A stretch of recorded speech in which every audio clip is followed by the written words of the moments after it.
Hello friends, कैसे हैं आप लोग। सबको मेरा नमो बुद्ध है। भगवान बुद्ध अपने भिक्षु संघ को एक कहानी सुनाते हैं। भगवान बुद्ध कहते हैं, क्या धर्म के जानकारों की कोई बराबरी कर सकता है क्या।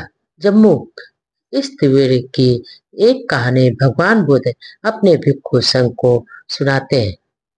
भगवान बुद्ध कहते हैं, श्रावस्ती नगर में एक श्रेष्ठी के घर एक पुत्र का जन्म हुआ। उसकी आदतें बड़ी ही विचित्र थी।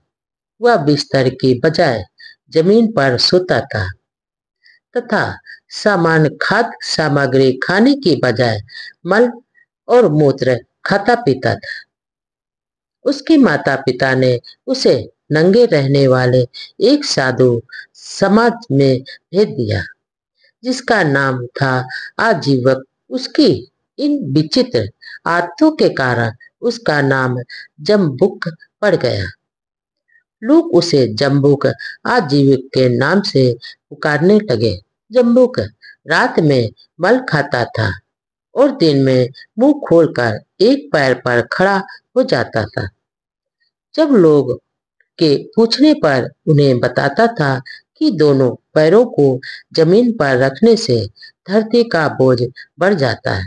उसका कहना था कि वह मुंह खोलकर इसलिए खड़ा रहता है कि वह हवा ले सके, क्योंकि वह हवा पर ही जिंदा रहता था।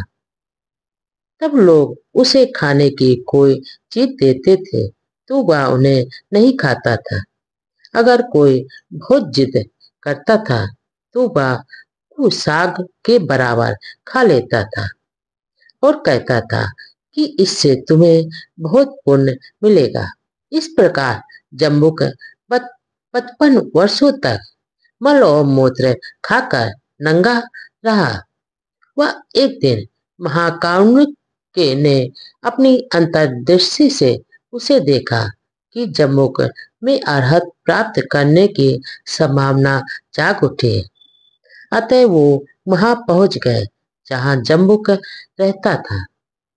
भगवान बुद्ध यानी शास्ता के वहां पहुंचने पर रात के विभिन्न पहर में विभिन्न देवता उनकी स्तुति करने आ गए। उनके आने पर वह बिल्कुल आलोकित हो गया। जम्बुक ने उस आलोक को देखा तो वह उससे बहुत प्रभावित हुआ और बुद्ध की स्तुति करने लगा और बोला, हे महापुरुष, आप निश्चय ही महान हैं, क्योंकि मैंने देवी देवताओं को स्तुति करते हुए देखा है। मैं 55 वर्षों से तपस्या में रत हूँ, पर मेरे पास अभी तक कोई नहीं आया। तब शाक मुनि यानी भगवान बुद्ध ने जम्बुक की भर्त्सना करते हुए कहा, जम्बुक, तुम साधारण लोगों को धोखा दे सकते हो, पर मुझे धोखा नहीं दे सकते।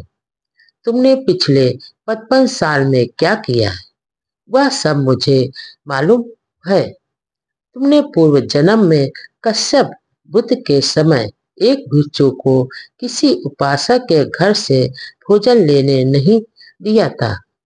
उस भिक्षा को जमीन पर फेंक दिया था। इसी गलती के कारण आज तुम मल मूत्र खा पी रहे हो। यह सब सुनते ही जम्बुक को अपनी गलती का एहसास हो गया और वह शाकमुन यानी भगवान बुद्ध के चरणों पर गिरकर भगवान बुद्ध से माफी मांगने लगा और वह एक भिक्षु बन गया।